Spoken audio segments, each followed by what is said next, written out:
way to an undisclosed secret location, escorted by Sony Computer Entertainment security, to meet the newest member of the PlayStation family. With the formal announcement at this year's E3, everyone wants to get their hands on the new PSP Go. And that's exactly what we're going to do. We just don't know where yet. Nice suit.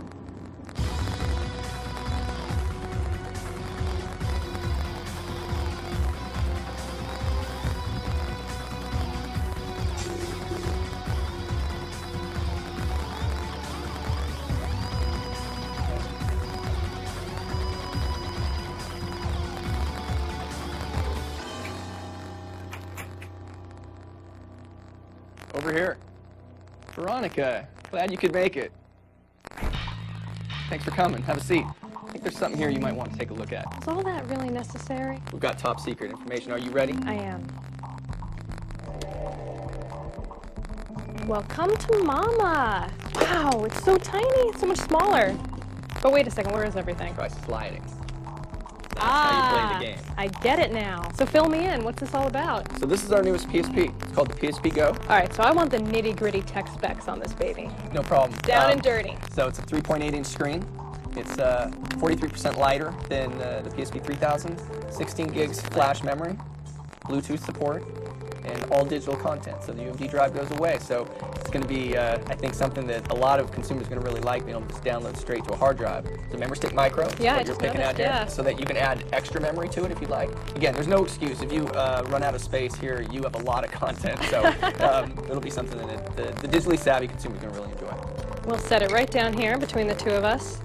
So tell me more about the digital content. I mean, is it mainly going to be games, or are there going to be TV shows and movies as well? Yeah, so there'll be a mixture. So, you know, a lot of the emphasis will be on games, and I think a lot of the people buying it initially say, I just want to buy games, and there's games like Gran Turismo that are being announced at E3, and Little Big Planet we announced before, and Jak and Daxter, and there's even a new Metal Gear Solid coming. So all of those games will be available. But then there's movies, and all the first-run movies that you can rent or buy through the PlayStation Network, and TV shows, as you mentioned, as well. So you can bring so much content over with you and fill it up on that 16 gigs flash memory. Well, since it is called the PSP Go, I imagine it would work with remote play as well. Integration with PS3 is very important to us, and it works just like PSP 3000, and that's a growing use. A lot of people like to be able to take their content from their PS3 with them on the go. What are the main differences between this and the PSP 3000? The first is the onboard memory, the flash memory, 16 gigs of space. There's Bluetooth support as well, so if you have a Bluetooth headset, you can actually tether it to your cell phone as well. But ultimately, it's the portability, and bringing that content with you in a smaller form factor. You've got the most immersive games on the PSP platform anyway. Now you've got a smaller unit to do it with. Is this going to replace the PSP 3000, or can you still get one of those if you want to? It won't replace the 3000. We're going to keep them both on the market. So if you're a consumer and you say, you know what, I really like tangible products, I like the disc, you can go out and get the 3000 and purchase UMD discs and movies and games with that. If you like digital and ease of use, kind of a more premium nature, the PSP Go is for you. Does the design open up any new opportunities for developers? If you're a developer, you could say, you know what, maybe I want to create a smaller package, a game that's a little bit easier to play on the go. Maybe something that you play for 10, 15 minutes and then put down. Just kind of break up the game a little bit more. So developers, I think, are going to be looking at that. In the initial launch, we're going to have some pretty similar games between the two, but I think longer term, we'll see some changes. There have been a lot of rumors about the future of the PSP, and this device in particular has been very cloaked in secrecy for the past few months. Why this? Why now? Well, it's, you know, I think it's relevant. I think in this particular case, we always look to push innovation. For us, we wanted to get into digital and really kind of meet the needs of our consumer.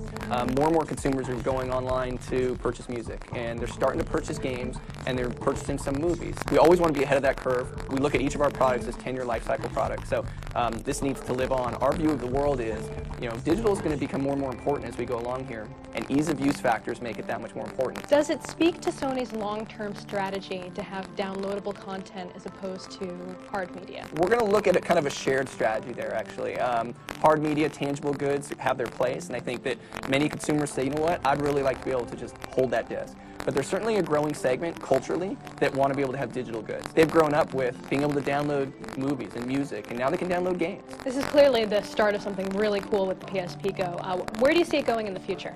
There's a lot of back-end service and support that we'll be putting against it that I think will really excite the base. There's obviously all the games that are coming from disc that'll be available on PlayStation Network, but it's also new IP, new product, new games that are available, only for download. Our focus is really on working with developers, ensuring that they look at the usage model for the Go, and then looking at the services that are going to be available and kind of accentuating those services for how someone would use Go.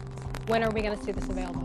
I think a lot of people have been asking about when it's going to come and when we're going to actually make our push towards digital. So it is finally here. It's coming this fall.